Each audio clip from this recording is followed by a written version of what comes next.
Hey everyone, my name's Sherry. By day, I'm a software developer, and my nights and weekends, I renovate and DIY my home that I bought last year. Today, we'll be talking about a project that I've been putting off for over 8 months now. In my bathroom, there's this pretty large window. I was looking at Target for a curtain to fit this window, and I couldn't find a regular curtain, but I did find a shower curtain, and it's like one of those fabric shower curtains, which I think would do better here because it is a bathroom, so I don't really want to worry about moisture related like molding of curtains. So I'll be chopping up and reworking the shower curtain to make it into 2 separate curtains that can like separate.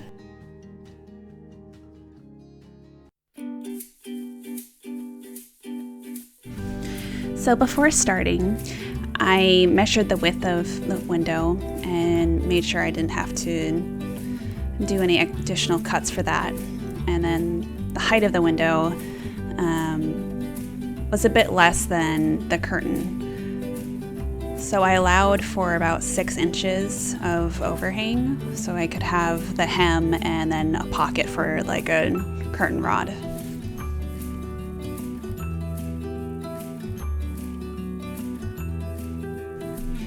So what I'm trying to do here is to line up the curtain as much as possible before I cut, so I don't have to worry about making sure my hem is super straight when I'm sewing. I recently watched a video by Bernadette Banner, one of my favorite creators. She talked about how important ironing is before you actually sew something, because it helps line up everything.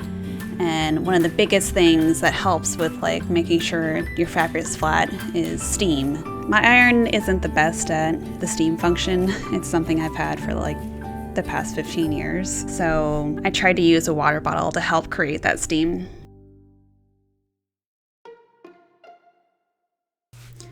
So hemming the fabric is important because you want to make sure that it doesn't fray, it doesn't come apart, and it really helps it have more of a professional look.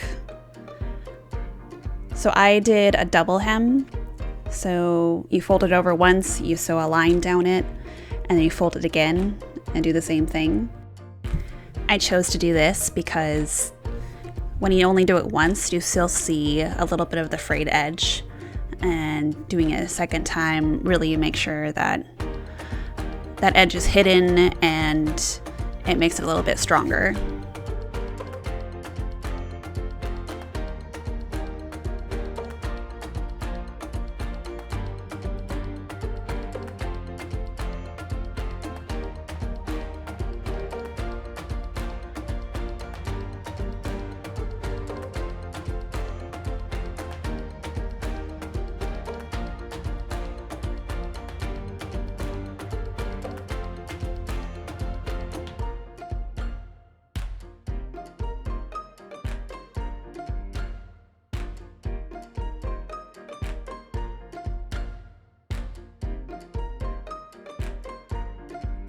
So one thing I really liked about this curtain were the tassels at the bottom. I did unfortunately have to cut them when I was cutting the curtain in half. I sewed over a few times to make sure that the tassel wouldn't unravel. I essentially did what I did to the curtain. I folded it over and then sewed it and then folded it again and sewed it. So one thing I should have done before starting this part was actually measure the circumference of the rod I was going to be using. Thankfully, I had left enough room and it does just barely fit, but I really wish I hadn't forgotten to measure it. So because I had already hemmed all of the edges that were raw, this part is mostly just folding it over, making sure it's a straight line, and then just sewing as straight a line as possible down it.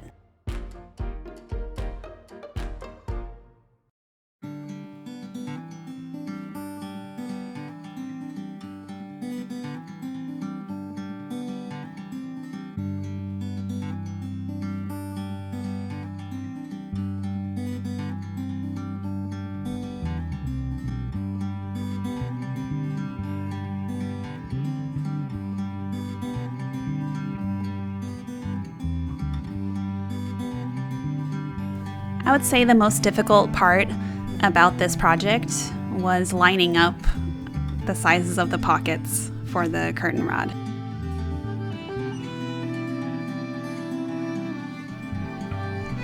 So if you watched my other video, you probably know I like plants. So I decided to swap out a few of my recently deceased plants with some new plants that should look nice in that window.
So to hang the curtain, I decided to use an old tension rod I had from my previous apartment.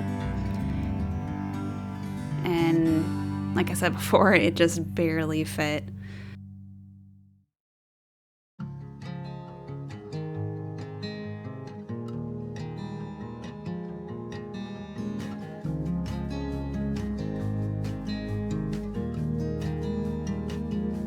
And that's all we have for now. I hope you enjoyed it. If you have any other DIYs you want me to try, just let me know. I'll probably be doing one of these a month. So, see you guys next time. Bye.